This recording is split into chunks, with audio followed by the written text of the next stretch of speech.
그냥 그 문제, 또 이 문제, 그냥 그 문제, 또 이 문제, 그 문제하고 이것이 무엇인가 이렇게 생각해 볼 거라고 갖고 오세요.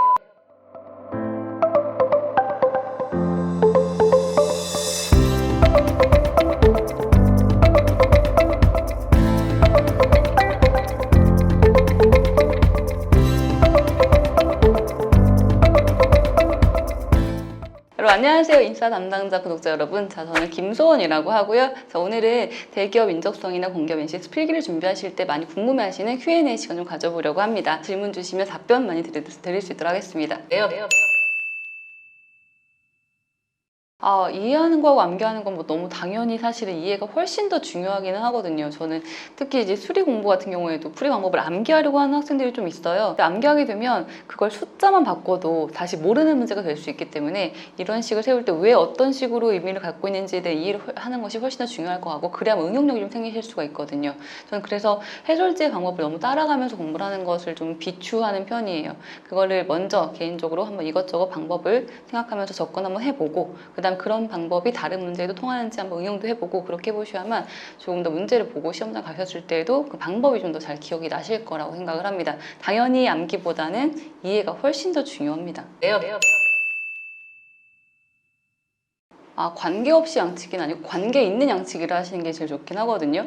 기업별 유형에 맞춰서 공부를 하시는 건 당연히 필요하긴 한데, 기업의 유형만에 맞춰서 하다 보면 유형이 좀 바뀌게 나오게 되면 또 당황을 많이 하실 수가 있거든요. 그래서 조금은 관계가 있기도 한 양치기로 하시는 게 가장 중요합니다. 봉투 모의고사는 보통 시험 직전 한 1, 2주 남겨두고 났을 때 그때 많이 공부를 하시는 편이고요. 평소에는 조금 더 포괄적인 영역의 문제 유형들을 많이 보실 수 있도록 교재를 활용하시거나 아니면 통합 인적성 교재나 GSAT 교재 정도를 활용하시는 게 훨씬 더 좀 중요하실 것 같아요.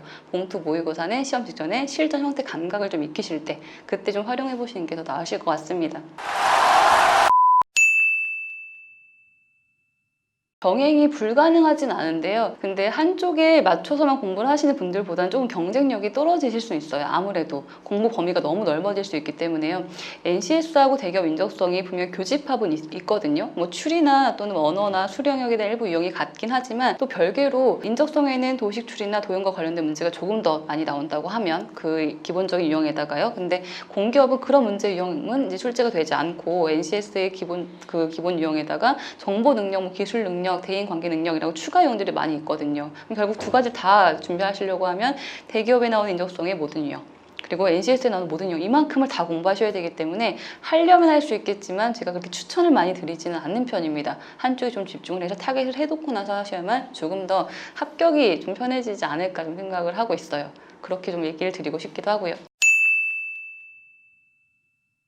가장 큰 차이점은 NCS 같은 경우는 영역이 10가지로 딱 정해져 있거든요. 근데 그 중에서 기업마다 이걸 다 출제하진 않고요. 어떤 기업은 그 중에 3가지 과목만 내기도 하고, 어디 뭐 6가지 내기도 하고, 10개를 내기도 하고. 그런데 보는 내용은 보통 회사에 대한 이해도를 좀 더 많이 묻는 편입니다. 대기업은 그 필기시험에서 회사 이해도를 많이 묻진 않지만, 공기업은 회사의 이해도를 많이 물어서 관련된 자료를 많이 좀 출제를 하는 편이거든요. 가장 큰 차이는 그런 부분이 될 것 같고요. 유사점도 분명 있습니다. 아까 얘기 드렸지만 언어, 수리, 추리에 대한 기본 유형은 비슷해요. 근데 가장 큰 차이는 회사에 대한 이해도, 그리고 관련된 지식을 좀 알고 있는지를 보는 것이 NCS하고 대기업의 좀 차이라고 보실 수 있을 것 같아요. 사실 그 질문을 진짜로 많이 받아요. 인적성 준비 기간이나 NCS 필기 준비 기간 정말로 질문을 많이 받는데요. 이거는 일단은 개인 편차가 너무 심합니다. 어떤 분들은 그냥 한 1, 2주 하고 정말 합격을 딱 하시는 분들도 계시고, 어떤 분들은 사실 4개월, 6개월까지 준비를 하셨는데도 아직까지 합격이 좀 힘드신 분들도 계시거든요. 보통 저는 이제 평균적인 그 기간이라고 하면 한 4개월 정도는 좀 얘기를 드리고 있어요. 첫 번째 달에는 한 유형에 대한 분석을 한번 해보시거나, 두 번째 달에는 뭐 방법에 대한, 저는 보통 how to를 공부하자라고 얘기 드리는데, 어떻게 하는 방법에 대한 이해하고 응용을 하시거나, 그리고 마지막 뭐 한두 달 정도는 실전 형태 감각을 좀 익혀보시는 정도가 필요합니다. 유형 분석과 그리고 공부 방법에 대한 이해, 그리고 실전 감각까지 하려고 하면 물리적인 시간은 한 4개월 정도까지 생각해 보시는 게 좋으실 것 같고요. 예전에는 그 필기시험을 서류 합격하고 나서 그 단기간에 조금만 준비하고 시험 많이 봤었는데, 지금은 그러실 수가 없을 거예요. 왜냐면 다들 몇 개월 동안 공부를 하고 있다 보니까 점수가 좀 고고익선이 좀 되고 있거든요. 어느 정도가 아니라 남들보다 높아야 되기 때문에 조금 더 체계적으로 생각하고 준비를 하시는 게 분명히 더 필요합니다. 최소한 4개월 정도는 한번 생각해 보실 필요가 있으실 것 같습니다. 그거는 일단 이 시험의 특징을 조금 알고 계셔야 돼요. 여러분들이 그 중학교 때나 고등학교 때 뭐 학교에서 보셨던 중간고사, 기말고사 시험은 우리가 일단은 고득점을 무조건 목표로. 근데 이 시험 100점 목표가 되실 필요가 전혀 없잖아요. 합격이 목표인 공부가 되면 되는 거라서 최초로 버릴 문제를 잘 생각하고 시험장에 들어가셔야 돼요. 이 문제가 나오면 절대 풀지 않을 거다. 손도 안 대야지라는 다짐을 하면서 공부를 하시는 거거든요. 그래서 문제를 버릴 것을 좀 생각해 보시는 건데, 근데 또 한 가지는 버릴 문제에 대한 판단도 중요합니다. 무엇을 버릴 것인가. 그냥 어려워서 다 버릴 거다라고 하다 보면 말씀하신 것처럼 비슷한 내용을 계속 반복적으로 버리게 되면서 점수가 오르지 않는 현상을 보실 수가 있는데요. 보통 저는 이제 ABC군이라는 유형 군을 좀 나눠보라고 얘기를 드려요. 시험에서 보는 것은 요소 딱 평가에서 두 가지가 있어요. 신속과 정확도만 보는 시험이에요. 과연 이 사람이 배의 속력을 얼마큼 잘 구할 수 있을 것인가, 뭐 전개도를 잘 접을 수 있을 것인가, 이걸 보고자 하는 시험이 아니라는 거죠. 주어진 시간 내에 얼만큼 정확하게 정보에 대한 이해를 해내고 있는가, 좀 이거를 보려고 하는 시험이라서 그 두 가지 요소 갖고 A, B, C를 나눠주셔야 됩니다. 신속과 정확이 다 잡혀있는 문제 유형군, 이건 나의 A군. 신속과 정확 중에서 신속은 부족하고 그래서 정확도는 잡을 수 있는 문제 유형군을 B군. 그리고 신속과 정확이 다 좀 부족한 문제를 C군까지 이렇게 분리해 보시는 건데요. 그럼 이제부터 C군이 마지막에 버릴 문제가 되는 거죠. 시험장에서 먼저 풀 문제 유형은 A군, 그 다음에 A군 풀고 나서 플랜 B로 갈 것이 B군, 그리고 중간에 나와도 바로 스킵할 것이 C군이에요. 근데 또 한 가지는 A, B, C를 분리하는 과정입니다. 먼저 문제마다 그 걸린 시간을 하나하나 적어주셔야 돼요. 이 문제를 풀 때 몇 분 걸렸는가를 그냥 기록을 해보시는 거예요. 이 문제를 풀 때 빨리 풀어야지가 아니라 그냥 이 문제를 풀 때 3분이 걸렸구나, 3분 기록. 그 다음에 이 문제를 풀 때는 뭐 2분 걸렸구나, 2분 기록. 어떤 건 5분 기록 해보시는 거죠. 그리고 상대적인 평가를 해보시는 겁니다. 이건 상대적으로 조금 더 오래 걸렸고, 이건 상대적으로 조금 더 빨리 해결됐고, 이렇게 분리를 하다 보면 거기서 A, B, C가 분리가 되면서 버릴 문제가 빠지고 훈련을 해야 되는 문제가 남게 됩니다. A, B군이 70% 정도까지는 확보가 되셔야 돼요. 반대로 얘기하면 30% 정도를 버려주자는 겁니다. 그래서 반복적으로 이만큼은 다 버리는 것이 아니라 70% 확보를 하고 난 뒤에 그 다음에 버린 문제는 그때 이제 확인해 주시는 거죠. 그래야만 그래도 고득점까지는 아니더라도 합격까지는 목표를 좀 잡으실 수 있는 방향이 좀 잡히실 거예요. 그냥 다 버리는 것이 아니라 70% 확보, 그 다음 30%를 이제 버릴 수 있겠다. 그때 좀 판단해 보시면 그래도 좀 더 낫지 않을까 생각이 듭니다.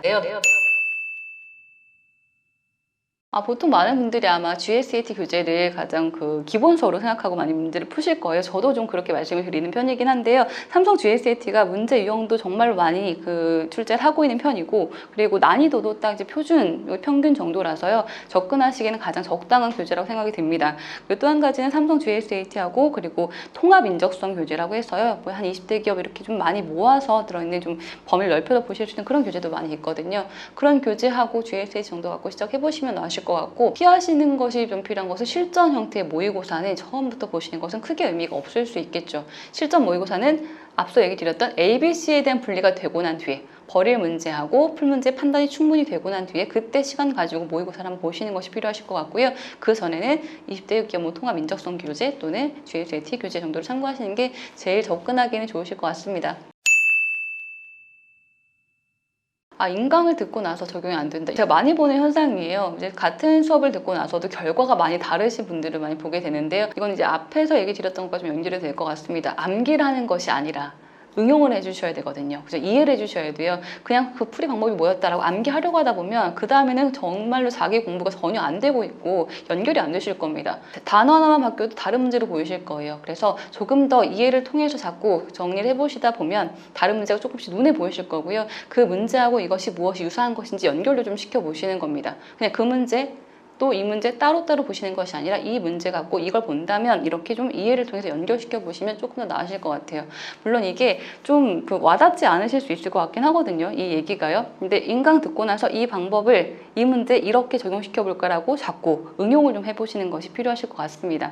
암기 말고 응용이고요. 그리고 이해가 많이 필요합니다. 자, 오늘 답변 드린 내용 말고도요, 더 궁금한 점 있으시면 댓글 많이 남겨주시면 제가 또 한 번 이렇게 이런 시간 가져서 여러분들한테 답변 드릴 수 있도록 하겠습니다. 자, 답변 도움 되시길 바라면서 오늘 저는 여기까지 인사드리겠습니다. 자, 즐겁게 보셨다면 구독과 좋아요를 눌러주시기 바라겠습니다. 그리고 조금 더 보완이 필요하다면 싫어요 눌러서 저에게 피드백 주시면요, 반영하도록 할게요. 그럼 이상 마무리하도록 하겠습니다. 안녕!